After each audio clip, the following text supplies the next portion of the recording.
दोस्तों आज मैं बात करूंगा इंटरमिटेंट फास्टिंग के बारे में। आजकल ये बहुत चलन में है। लोगों का मानना यह है कि वेट लॉस करने के लिए एक रामबाण तरीका है। तो इंटरमिटेंट फास्टिंग होता क्या है और ये कैसे काम करता है, ये मैं आपको डिटेल में समझाने की कोशिश करूंगा। दरअसल ह्यूमन बॉडी एक सिंपल से मैकेनिज्म में काम करती है कि अगर आपका इनपुट यानी कि आप जो खा रहे हैं वो ज़्यादा है और आउटपुट यानी कि आपकी जो एक्टिविटीज़ हैं वो कम है, तो आपका वेट गेन होगा। और यहीं उल्टा, अगर आपका आउटपुट यानी कि एक्टिविटीज़ ज़्यादा है और आप इनपुट यानी कि कैलोरीज कम ले रहे हैं तो आपका वेट लॉस होगा।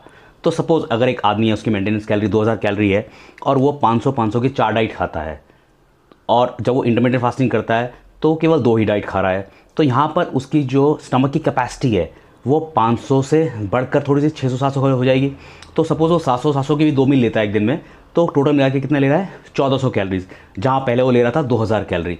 तो कुल मिलाकर देखेंगे आप तो इंटरमिटेंट फास्टिंग और कुछ नहीं है, एक कैलोरी डेफिसिट का ही एक तरीका है। तो अगर आप कैलोरी डेफिसिट खा रहे हैं, 1400 कैलोरी खा रहे हैं जहाँ आप 2000 खा रहे थे और दिनों में, तो आपका वेट लॉस होना स्वाभाविक है। तो इंटरमिटेंट फास्टिंग केवल इसी फॉर्मूले पे काम करता है। अब यहाँ पर मैं आपको 2 चीज़ कंसेप्ट समझाना चाहूँगा। पहला ये कि इंटरमिटेंट फास्टिंग किसको करनी चाहिए। दरअसल जो बंदे रेगुलर आम दिनचर्या जीने वाले हैं, जिनका जिम से कोई लेना देना नहीं है, वो अगर इंटरमिटेंट फास्टिंग करते हैं तो उनको कैलोरीज की एक्स्ट्रा रिक्वायरमेंट, एनर्जी की एक्स्ट्रा रिक्वायरमेंट नहीं होती, उनका प्रोटीन का कैलकुलेशन भी नहीं हो पाता, ज़रूरत नहीं पड़ती उन्हें। लेकिन यहीं अगर कोई जिम जाने वाले बंदे की बात करें हम, तो उसको कैलोरीज की रिक्वायरमेंट पड़ती है, रेगुलर डिस्ट्रीब्यूटेड कैलोरीज उसको दिन भर चाहिए। साथ ही साथ उसे प्रोटीन की भी एक बंधी हुई डोज, जो भी उनकी मसल मेंटेनेंस के काम है, वो भी रेगुलर चाहिए होती है।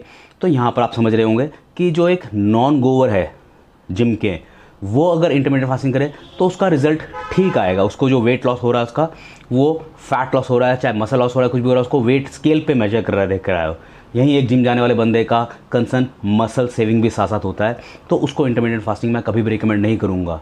उसको करना क्या होगा, उसको ये चाहिए कि उसकी जो कैलोरी डेफिसिट खानी है, सपोज़ वो पहले जो 500 की 4 मील खा रहा था 2000 कैलोरी में, अब उसका अगर 1500 का टारगेट है तो उसको 400 की 4 मील के ले 1600 कैलोरी हो जाएंगी उसकी।